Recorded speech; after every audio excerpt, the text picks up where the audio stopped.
Hey everybody, welcome back to Old Rivers Farm. In the truck, and I'm headed to look at a new field that's been offered to me. So I got a call a little while ago from a landowner that has 55 acres of open ground that he wants to rent. So I'm going to check it out. It's pretty exciting for me. I'm a small operation, so 55 acres, it's pretty big for me. And to be honest, land like that doesn't come into your lap like that around here very often, if at all. So that's awesome. So I'm headed up here to look at it now. 55 acres. We'll see what he says about it. I do know a little bit of history on this piece of ground. It's about 10 miles from the farm, which is a little far for me, but for 55 acres, I can deal with that.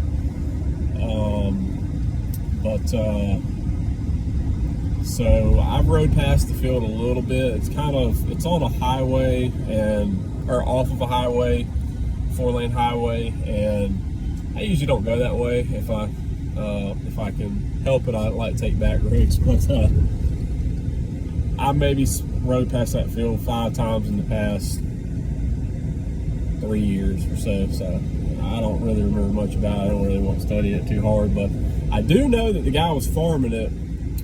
Apparently let it go, and that farmer is one if not the most well-known and really one of the best farmers in this area. So I'm very curious to understand why he would let that go. So due to just respect for the owners, I'm not going to record anything about this field or film it, but hey, if I end up getting this field, I'm sure there'll be plenty of footage. So come either this fall or next spring. So I'm about to be there now, and I'll touch base back with you guys after I get back. All right, welcome back. So I'm just pulling up here into the farm. Had a good, nice, long chat with the owner of the field. So that's always fun. It's been a little while since I picked up a piece of ground, so that was really good. So seems like every field or every piece of property you get around here comes with some sort of problems. And it makes sense, you know. And this is a thing that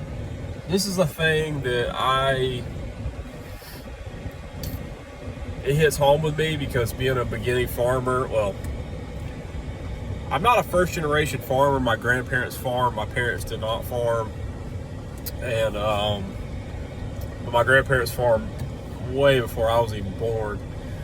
But so I've had to go out and besides this land that I've inherited right here around the farm, everything else I've had to rent. So a lot of it is subpar land for this area, or I've got some fields that are actually pretty good that just, for whatever circumstance, they landed in my lap. But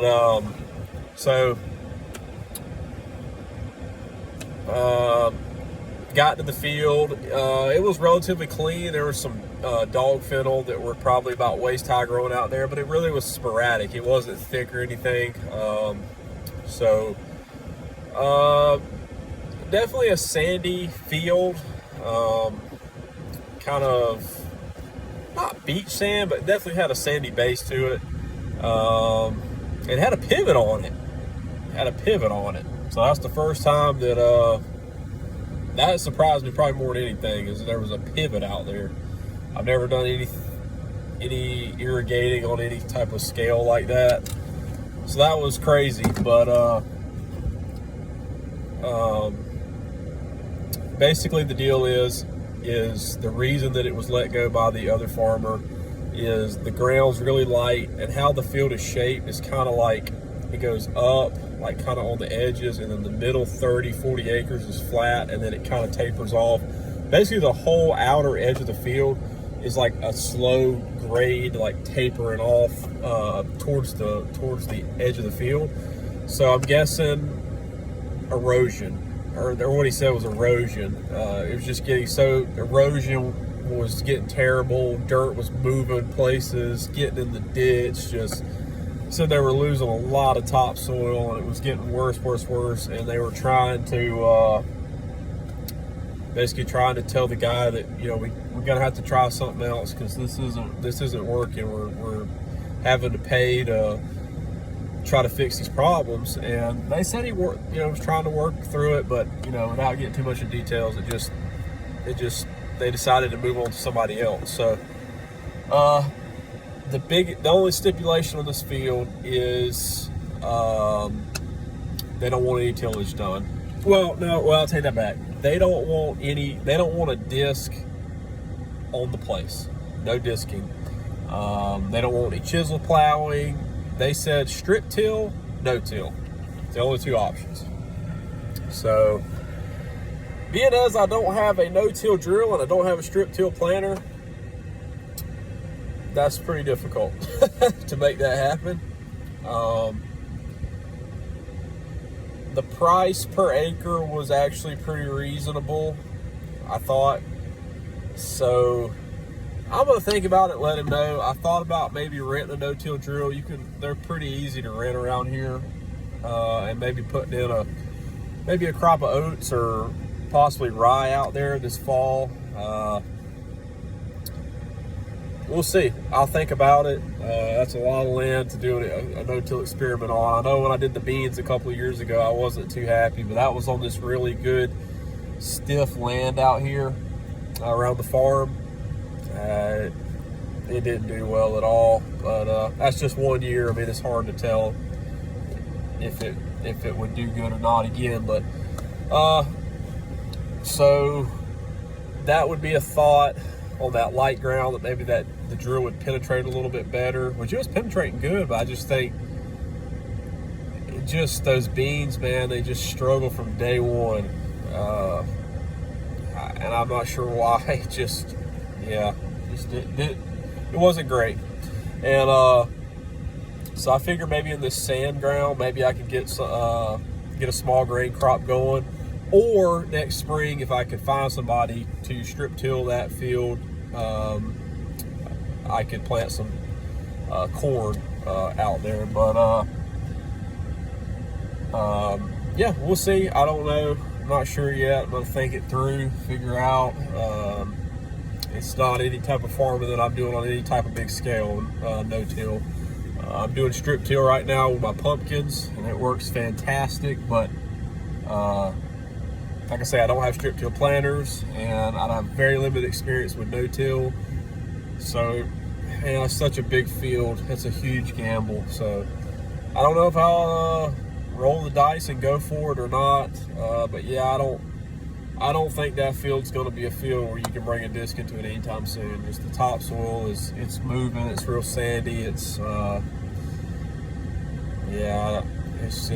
tough situation. But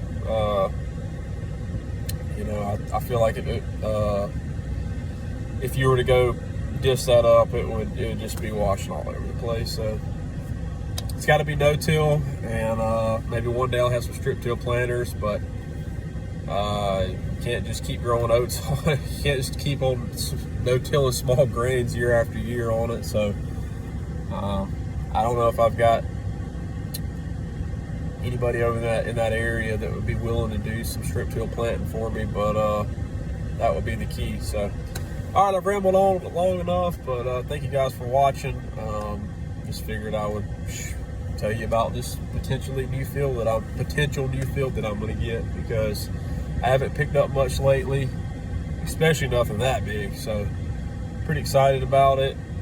I was pretty excited about it. I still am, but I gotta do some thinking about it before I pull the trigger on this. So if you guys have any suggestions on or some advice on what you think I should do, or if you've been in any sort of similar situation where the landowner doesn't want you to do any primary tillage, comment below. I'd be interested to hear how you kind of work through it. So thank you guys for watching. All right, I wanted to show my hay operation for 2023. First off, we'll start off with the how I've been mowing. I got my Kuhn GMD 800 hooked up to the 4630. Mower's been doing absolutely phenomenal. No complaints at all.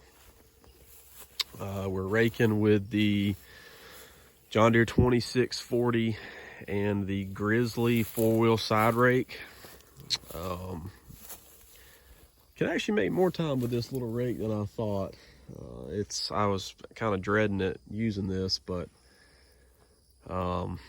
really just because I've never used one. I mean, V-rake's really fast, and this really isn't that bad. I mean, I think I raked this, I don't know if that's about 7, 8 acres. It didn't take but maybe an hour 15, so really not that bad at all. And then I will be using same baler I used last year that this year I'm borrowing is the Vermeer 604 Super J. This is a big baler. It's super heavy. So yeah, that's what I'm haying with this year. This hay went a little bit long. It needs to be baled today. Still got a pretty good greenish color, but it's on the bottom, but on the top it's dry. So yep, that's what I'm working with. It's hot, 105 degrees.